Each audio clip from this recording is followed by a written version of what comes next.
Hello, and welcome to Logistic Regression in SAS by me, Dr. Alan Brain.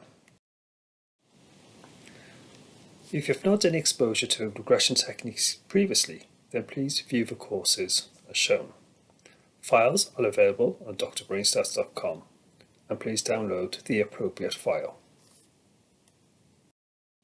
This course covers sampling datasets to create our build and validation datasets, weight of evidence and information value, binning continuous variables, building the model, testing the model, which covers overfitting, correlation, and reverse causality, all in an applied manner. So what is logistic regression?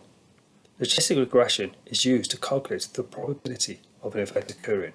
So for example, a person responding to a direct mail campaign, or a customer defaulting on a loan. This course creates a model to predict the likelihood of a customer to respond to a marketing campaign. So this is our model development framework. This has been created to show all the different steps that are covered just to build a model in the workplace.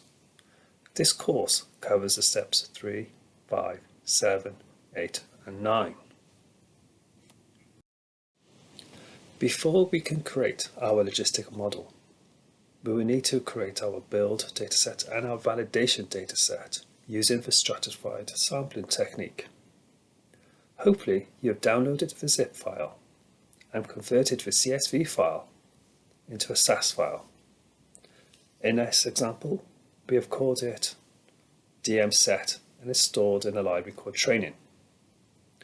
Rather than discuss the all the code, I'll explain what each step is covering. So in our first section, splits the main dataset into two. One of the datasets has all the targets and the other all the non-targets. Step 2. This creates two new datasets containing a 70-30 split using the command rununi. Rununi is a random number generator between the values 0 and 1. WorkTarg1 contains 30% of the data, WorkTarg2 contains 70% of the data. This step is then repeated again in step 3 for our non-targets. For step 4, we have created our build dataset, which represents 70% of the data. And step 5 contains our validation dataset, which contains 30% of our data. Our next stage is just to introduce the concepts weight of evidence and information value. The weight of evidence compares the non-target over target ratio for that bin against the total non-target over target ratio for the whole dataset. This figure is then converted by the natural log. Information value calculates how well the variable overall discriminates with target variable. The equations are shown as a slide, made to show that the IV contains the equation for the weight of evidence. So how do we calculate the weight of evidence and information value? Using a made-up variable that is split into 5 groups, I'll explain how each one is calculated. So number A is just our group, B, the non-targets, C, the targets of that bin. Now column D is when we start our calculations. So column D is our B divided by C. And as we can see, as we go along, we end up with column G, which applies the natural base log, and this provides our weight of evidence value. So now, finally, we can calculate our information value, as shown on the slide. The information value must sum up everything to the variable level. So why do we need to know all this information? Well, any variable that has an information value less than 0.1 should not be considered for the model build, because any value less than 0.1 will show that it is a weak predictor. Additionally, any variable with an IV value over 0.7 should be investigated, as they could be very similar to the target variable, therefore artificially increasing the strength of a model. The information value and the weight of evidence values were used to create these bins on these particular variables. what we've done is covered over 70% of the project already to get this far. All of these steps have been described in the book, which will not be described in this presentation. But please notice the code, which is also available within the zip file. And now we can build our logistic model. Initially, we're going to use SAS University edition, and then we'll just use the code. So step 1, within Task and Utilities, click Linear Models, and then select Binary Logistic Regression. Step 2, the data. So we need to select the data will be modelled, which is our dataset with all of the binned variables. We need to select the target variable, the link function, and all of the variables we just created that end in letter A are the categorical ones. We do not want to include any continuous variables because all the categorical variables have been derived from these variables. And we're going to use a stepwise selection. And now our second step. We want to include all the plots and also create an output dataset, which contains all of our predicted values. So within SAS now, it will provide us with a code. From the first line, proc logistic, our command, the data, and we've also said we want to see all the plots. Within a class statement contains all of our categorical variables. Now our model statement tells us its target event equals 1, and again lists all of the variables we are interested in. Link equals logit, and then our selection stepwise. Finally, our output dataset with a predicted value which we've asked for. And now we've got our results. As you can see in the first part is our stepwise results, and as we notice, credit card has been dropped from a model due to being unpredictive. Our second part contains our actual model. You may notice each variable has been given a value of 0 for an estimate. This is due to SAS creating our dummy bins for us. If SAS included all dummy variables, then a model would suffer from multicollinearity, otherwise known as the dummy variable trap, as they can be predicted from each other. Additionally, in SAS, they provide us with key measurements. They provide us with a concordant, discordant, and tied figures. It informs us of key statistics based on model outputs, which can then be used to calculate further measurements. The two further measurements we are interested in this presentation is the C statistic, which is also called the area under the curve, and the sum is D measurement, which is sometimes known as the Gini. Investigating AUC and sum is D. The AUC has a figure between 0 and 1, where 0.5 means that the model has no power. The sum is D measurement tells us how well the model separates the targets and non-targets using a scale ranging from -1 to 1. A value of 0 indicates the absence of power in the model. And from the equation, we can see how the Gini and AUC can be calculated from each other. Now on the chart, we can see how AUC and Gini differ, but they both use the same chart. Therefore, the plots rate the power of the scorecard. The greater the proportion of targets on one end of the probability scale, and the greater the proportion of non-targets on the other end of the probability scale, the stronger the model. With our initial model completed, and a brief description of regarding measurement completed, we can now start testing our model. Our first test involves overfitting. Overfitting tends to occur when there are too many variables compared to the number of targets.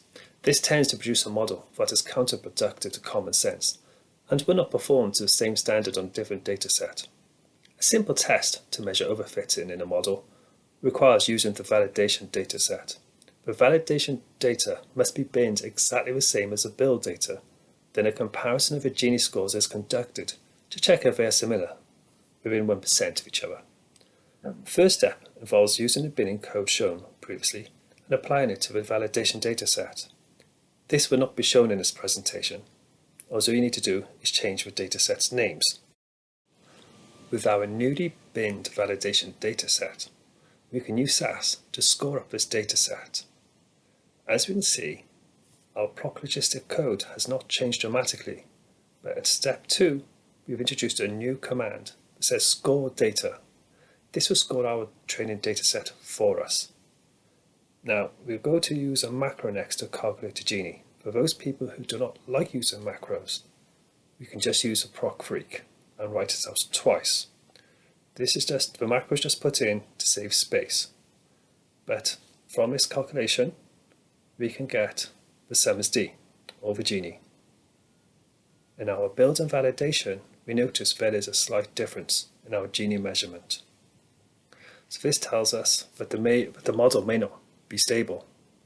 It does not change too dramatically, so therefore we can use bootstrapping. Bootstrapping. The bootstrap method works by taking a random sample of a validation dataset 100 times to check for ranges of different Gini score calculated. A macro has been created to allow us to minimize the amount of copy and pasting required. Step 1 involves creating a new macro called Bootstrap with 3 macro variables: dataset, score, and target.